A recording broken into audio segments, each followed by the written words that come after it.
kohtumine, algviisikud on väljas ja need on BC Kalev Cramol 6, Gert Torbek vahetab siis Gregor Arbeti võrreldes esimese mänguga välja, 32 Michael Danigan, 25 Rait Keerles, 22 Armand Škele ja 11 Reimo Tamm, nii et ühe muudatuse on teinud Aivar Kuusmaa algviisikutes. Rokk alustab nagu esimeses kohtumises, Valla Alingu 10, esimene pealevise temalt, veel üks ring Kalev Cramol ja Rokk jätkab. Toronin, Danigan on nüüd peal ja läheb Danigani vastu sisse ja skoor on avatud. Toronin viib siis Rocki ette 2-0. Mäletame esimest kohtu, natukene magab nüüd liikumise maa, Škele täiesti vaba ja jõuab Paade ette. Ja veel sööt ja Danigan positsiooni vise teele ja 2-2. Oli tegelikult ja kannatas selle söödu mitte alla anda, sealt alt oli ju kõik kinni. Ja kehaga võttis ära. Tegi Gerti tagasi võitlemas siin väljaku peal. Vabaviskejoonel Armand Škele. Ja lühike on see ise launakud mängiks. No jah, et võetakse see esimese võimaluse, viskamise võimalus ära. Toronin ja sees. 4 punkti Toronilt. Nüüd oli Liigu seisab ees, Reimo Tamm ei pääse kohe liigiga. Paade ja nüüd viib oma mängija ka sinna samma juurde. Nüüd Allingu pakkus ennast. Valmis, et need midagi korda saadakse. Paade vabaviskejoonel ei ole see aasta. Ja lühike on viskeid. No jah, ega seal ei ole nüüd. Škele ääre peale, Arbet otsajoone pealt liigub edasi ja nüüd läheb Gregor Arbet, kes Isiuku Allingu ka. Talesokk ja läheb sisse, Isiuku paneb käe ette. Talesokk ise ründelauas, Toomele veel sööt ja punktid. Ei aidatud, jäeti. Nüüd jõuab pall Allinguni alla ja kas võtab Toome 1-1 ka ette ja korvi alla välja ja ilusti mängib üle Joosep Toome Valla Allingu. Kehaga tuleb. Ja katet tahab. Kattest mängitakse ja nüüd peaks alt vahetama, vaat nii. Ja ääre peal vaba Marko Riis ja läheb. Marko on mänginud. Sisse läheb Marko Riisilt. Esimene veerandaga hakkab lõppema, Veidemann ilusti alla. Riisile viga, aga ei lase Allingul lihtsalt korvi. Noh. Ma vahetab, Gert Torbek tuleb väljakule ja Allingu vabaviskejoonel. Jah, see on suur asi, näed, teine ka veel sisse. Tegelikult seda vaielda ei saa, sellepärast et meie vaatame siit, me vaatasime ka siit neid olukorda, kus koha ja Riis ja ründeviga, ei kaitseviga. Ründajale ette, seal on see määruste järgi on see nüüd ründajaviga. Teistel 2 punkti ja Tartul siis Allingu Toronin 4 peal. 8-5 lauavõitlus, aga 4 ründelauda. Esiuku uuesti taha, Rain Veidemanni kätte, rünnaku aeg 6 sekundit. Veidemann viskab ja läheb. Rain Veidemann, kas see on nüüd see kaugviskerelv juba?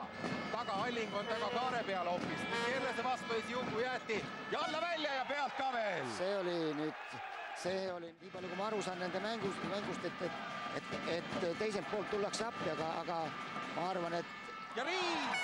Keerles jäi ootama seda abi. Lepik jäi natuke liiga lihtsalt sellesse olukorda kinni. Ja Lepik ja läheb. Kas nüüd hakkavad visked minema, siis kui on vaja? Aga selle positsiooni pärast oleks pidanud võitlema. Škele ja pikalt põrgatab ja otsustab ka visata ja viskab ära. No nüüd natukene Toronin ka. Eks see olukord on nii kiire ja seda kohtunik peab nii kiiresti. Škele ja petab Silver Lepiku üles, pikk käsi on vastas, lahendab ära. Ja Armand Škele arvel 4 punkti, Apet libiseb läbi. Paade pakub teiselt poolt, veel uuesti saase pikalt palliga. Ja nüüd otsib söötu ja läheb. Ilusti mängitud oli. Ta vaatas seda oma pilguga, nüüd otsis nagu toimib siiani päris kenasti. 18-17. Danigan ja jäetakse nüüd 1-1 ja otsustab eemalt visata. No see on tema koht, ega ta on aasta ringi välja viskama, et see on nagu natukene ebaloogiline lahendus sellest, et kui Tamm ja vasakukäelne mängija, nagu ta on, lahendab selle olukorra vasakult poolt ära. Mängitakse väga puhtalt, on praegu seni mängitud väga puhtalt seda. Ja unustatakse Gregor Arbet korvi alla ära. No see vahetus toimub nüüd. Allingu liigub ka välja, jätab Paadele natuke ruumi ja Keerlese vastu üritab Toronin ründelauast ja veel viskele ja Arbetile viga. Jättis blokeerimata ja andis selle. Jälle viga oli tehtud niimoodi, et korvi ei lastud lisata. Väga õieti tehtud.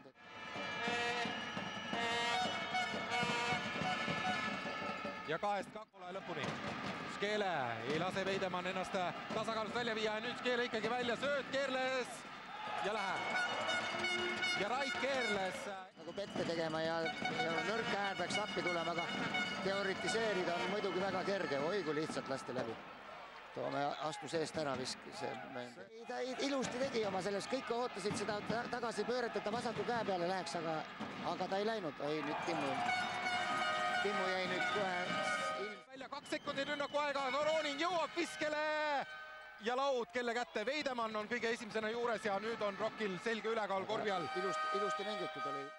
Toronini sööta ja uuesti Toronin ja liigub keskele, Keerles on vastas, aga Eipus täiesti vaba ja saab Eipus finaalides käevalgeks. Ilusti. Vaatama, medalite jagamine toimub ka pärast seda. Vaatame Kalev Cramo rünnakut ja Tanigan ja alla välja ja mismoodi see vise nüüd teele läks. Just olukorrast nagu varasem Reimo Tamm läheb vabaviski. See viga võeti enne.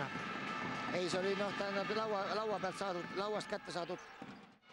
Ja esimene Roki rünnak, Sokk jätab ääre peale Paadele. Keskele veel liikumine, Sokk ja Eemat tuleb visa ja venna vastu paneb, Tanel Sokku vastu paneb Stendimu ära. Ilusti. Gregor Arbet, ehk siis Aivar Kuusmaa on teinud muudatusi. Skeele täiesti vaba, otsustab visata ja läheb. Ja 11 punkti Skeele arvel. Liiga kerge. Sai küll vaba positsiooni, aga keegi on valmis minema talle lauda. Skeele pikalt otsus Tanigan ja taas Eemalt ja läheb. Ja Michael Tanigan nii hämmastatud ei ole. Selline, et nad on hästi, mõlemad võistkonnad on hästi, et nüüd tuleb mängida. Saatse väikse pettega ja veaga koos. Rokile punktid. See on see, oli natuke paha see, et ei olnud kedagi seal all valmis. Ja vaba vise alla söötu ei tulnud Skeelelt. See on juba mitmes kord mõlemal võistkonnale jäetakse nagu... Ja Skeele ja lõpuni välja ja väga osavalt. Arnold Skeele on olnud heal pösti, ehk siis puhas viga ei olnud selles olukorras. Ja Skeele kohe Toronini vastu kiirusega. Tanel Sokk ääre pealt ja nüüd oli vennakene, noorem vennakene oli saanud Allingule anda praegu. Ja siit Saatse nüüd läheb Keerles appi kahekesi. Suruvad siin Saatse Arbet ja Keerles nurka. Sööt läheb välja. Veel ei saa näppe vahele Skeele. Toronin keskele. Tanel Sokk kukub ja hästi jukku ja nüüd mängitakse ilusti korvi alla. No jah, seal ei... 3 viset järjest ei tule väljast. Ja vastu rõngaste pall ei lähe. 7 sekundi rünnaku aega. Arbet, Allingu jääb natukene eemale. Arbet paneb ära. Olukorda, et tõesti mänguks on kõik valmis, kõik mängijad, kui nad on valmis ka põrandale viskuma. Joosep Toome ja libiseb välja ja lahendab ära. Lahendab Joosep Toome ära. Ja kattest tahetakse mängida. Allingu keeras korvi suunas ja sööt sinna ka läks. Ja Gert Korbek teeb nüüd sellise vea, et Allingu palli korvi ei saa. Ta ei näe, kes see söödab ja kus see pall tuleb. Hästi mängitud oli see olukord. Ainult see korvi all vaba, aga ta tuli palliga liiga kaugele välja. Ja 2-1 läheb, Vallo Alling. Mõlemad kukuvad, haigat õnneks keegi ei saa. Stendimu Soku käest pall, 8 sekundi rünnaku aega, nüüd jäi kitsaks. Nüüd jäi koridor kitsaks. Tegelikult tuli puusaga sisse küll, aga... Turbek 3 iga Kalev Cramo mängijatest. Eelmises mängus tehti Stendimu Soku vastu koguni 1. Nagu praegugi, ta läks sinna vahe, ta ei karda neid suuri kehasi. Mängida rahulikki pikki rünnakut, pallikaotus tuleb ja Rain Veidemann. No vaata, nüüd on... 2-1 kiire vastu rünnak ja punktid. Nüüd on tekkinud juba olukord, kus koha peal vägise kindlad ei ole nii väga kergelt seda... Allingu ja aitab pallikorvi ees Juku. Nüüd peaks natuke muutma seda. Esimeses mängus 14. Jah, aga ta on teinud kõvasti tööd. Ma ei ütleks küll tema kohta küll mitte midagi, sest et tema töö on... Allingu ja Rokk astub ikka lähemale. Lepik ei hakanud viskama sealt ja vale sööt ostes Skeele kätte. No Skeelel on selliste asjade peale Nina! Andres Tobi teeb siis sellise otsuse. Nüüd edasi läks käsi vastu kätt või ei läinud, seda ei tea, aga Skeele on... Jah, tuleb, kui nüüd ta 2-2 viskab, siis ta selle esimese teerulli... Keha vastu ja nüüd on Eisi Uku omakorda Skeele vastu, selge pikkus eeliskorvi all. Lepik ja Lepik otsustab ise lahendada ja pall jõuab Timo Eifuse kätte ja 2 punkti. Eifus on mänginud hästi täna, 2-2. Kui see nüüd korviga lõpeb, siis on muidugi raske. Skeele ja söötab välja, veel välja ja tagant 45 pealt Gert Torbek ja nüüd paneb ära. Sellise viske paneb ära, nii et... Toronin ja sööduga Eifus läheb alla välja ja nüüd tuleb Kalev Cramole viga. No jah, tähendab, et see on niuke... 4 punkti Timo Eifuse arvel. ja 5. tuleb ka. mängijana tuleb sisse, kaitses suhteliselt kindlalt seisnud, rünnakul teinud mõned korvid, nüüd viskas. nii et loodan vähemalt, et ja Eichus katab siis Skeelet ja Skeele kohe üritab kiirusega tema vastu ja Allingu vastu veel sisse ja paneb ära. Arman Skeele, 17 oli kaotust esimese mõne minutiga tuli mängu alguses. ja vahelt lõige veel Skeelele ja Allingu teeb veel vea Skeele vastu. ta vist stiilikku viga küll ei olnud, et või ebasportlikku viga, et seal on. ja kui me meenutame teda mõned hooajad tagasi, kui ta Baronsiski mängis ja Rocki vastu mängis, siis noh, oli ikkagi, et Kalev Cramo saab lauapalli. Aga Skeele arvel 6 vahet lõiget, see on peaaegu nagu finaalturniiride rekord, finaalseeria rekord. 20 punkti. No nüüd peaks andma alla või... Esiuku ja Gert Torbek paneb keha vastu ja Esiuku peab eemalt minema viskele, aga vea saab Gert Torbek. Viga. Muidugi ega Gerdil seal midagi muud sealt ka teha ei olnud. Vabavise läheb palli. Üsna märkamatult on need kogunud. Ja 10. punkt. Saab peale käima, et aeg hakkab läbi saama. 30 mängida, Tanel Sokk ja tee korvi alla on täiesti vaba. 50... võistkonda peaks aitama nii, nagu on loodetud. Tanel Sokk ja eemalt viskele ja paneb teise ära. Tanel Sokk, 2 korvi. Nüüd muutub asi, muutub keeruliseks.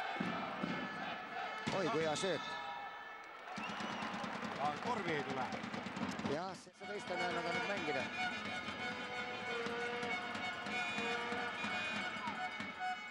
Ja ei, vabavise veel.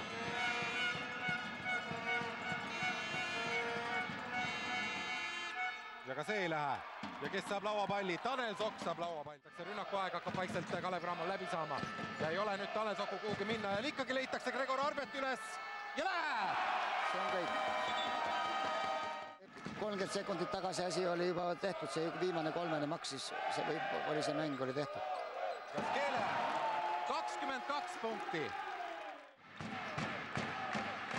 Ja Kalev Cramo võiduga teine finaalmäng lõpeb ja mängudega 2-0 saab Kalev Cramo ette. Järgmisel nädalal 2 kohtumist Tartus teisipäeval ja laupäeval ehk 10. ja 14. kuupäeval. Täna siis sedasi.